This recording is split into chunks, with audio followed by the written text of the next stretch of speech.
What is the state of the black quarterback in the NFL right now? Well, Molly, it's never been better.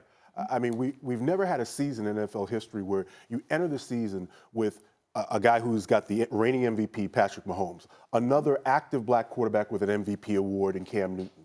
Then we talk about Russell Wilson, who, yeah, he was eclipsed by Jared Goff in terms of being the highest paid player in NFL history, but entering training camp, highest paid player in NFL history. Kyler Murray, #1 overall draft pick. But the real sea change that's occurred here, the real watershed moment is that it's not just that black quarterbacks are guys. What you have now is franchise elite passers. Look, Dak Prescott, we can talk all day about what he used to be, a quote-unquote game manager. Dak Prescott is no longer a game manager. He's a baller. Deshaun Watson, you talk about a guy, if Patrick Mahomes wasn't here, we'd be talking about Deshaun Watson being the next one as the great quarterback. There are so many guys now, and the thing is, it's not a situation where it's just one or two who can really stand out. The NFL is celebrating its 100th season. And in this 100th season, African-American quarterbacks have never been in a more powerful and prominent role throughout this league. What occurs to me when you look at the names of starting African-American quarterbacks in the NFL now, that says progress to me is they represent a lot of different points on the spectrum of quality of quarterback. You know, the original name of the undefeated was going to be twice as hard because of the old saying. And so you would expect, not that we live in a post-racial world, far from it, but you would expect, if that were the case, that if you had black quarterbacks as the face of franchise, you'd see a couple of guys and they'd all be superstar caliber, or else how do they wind up in that position? But that's not what you see. Jameis Winston's no good. You know, Teddy Bridgewater's okay, but he's like a fill-in guy. Patrick Mahomes, the best quarterback in the NFL. Like you see the black quarterbacks populating every kind of point on the spectrum of quality.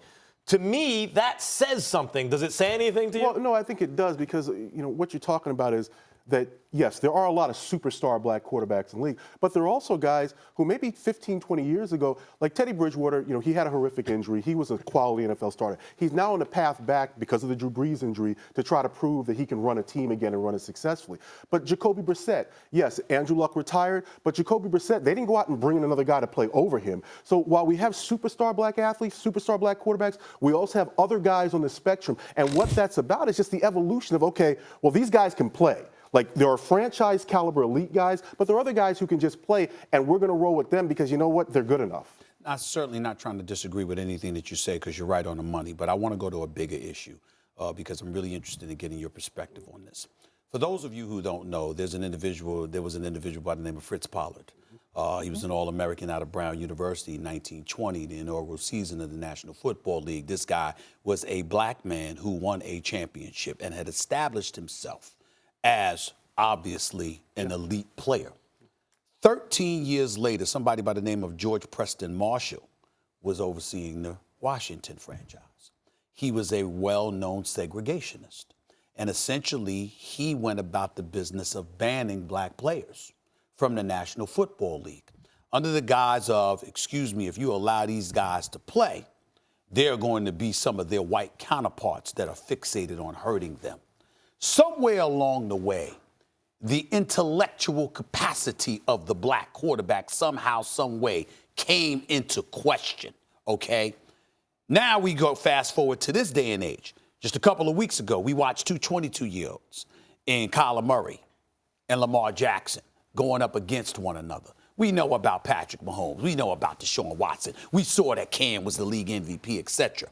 But to be 22 years of age and given that opportunity, right, from off the jump, to me is where the watershed kind of moment really comes into play. Like, wow, what's going on here that these guys have suddenly reached a point where they're willing to give that guy an opportunity from Jump Street? Based on your research, the conversations that you've had, the exceptional reporting that you do, and what you've done with this article, talk to me about where that change took place and where you think the confidence level elevated to a point where team owners and executives were willing to just disregard race altogether and finally give young brothers an opportunity. Yeah, and brother, I love the fact that you went there, because so much of the narrative, the false narrative is that African Americans couldn't play the quarterback position because they weren't smart enough. They didn't have the leadership ability.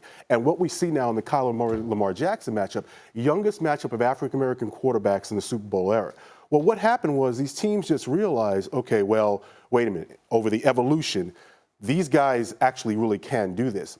And the money got to be so great in the NFL that you can't afford to ignore someone who can help you win football games. And they're putting them out there younger and younger because if you make a mistake on a franchise quarterback, it sets your organization back. So you draft them now, you got to play them. And if you got to play them, if they're young, you need to throw them in there quickly and see, can they do it? And what has happened because of that is if you're black and you're young and we take you in the first round, we're doing the same thing as if you're white and you're young and we're taking the first round. You're getting out there to play because if you can't play, I need to find out right away because if you can't play, I'm losing my job. I know we got to go to commercial. The only thing I want to say about that is that the exception would be Steve Keim for the Arizona Cardinals, who picked the franchise quarterback and a head coach. Well, you got time to talk about that both one? of them after 1 year. I want to mention something back about coaches and quarterbacks. And one note I want to mention, research got me 4 of the top 5 quarterbacks in terms of QBR, arguably the most comprehensive stat, all black quarterbacks.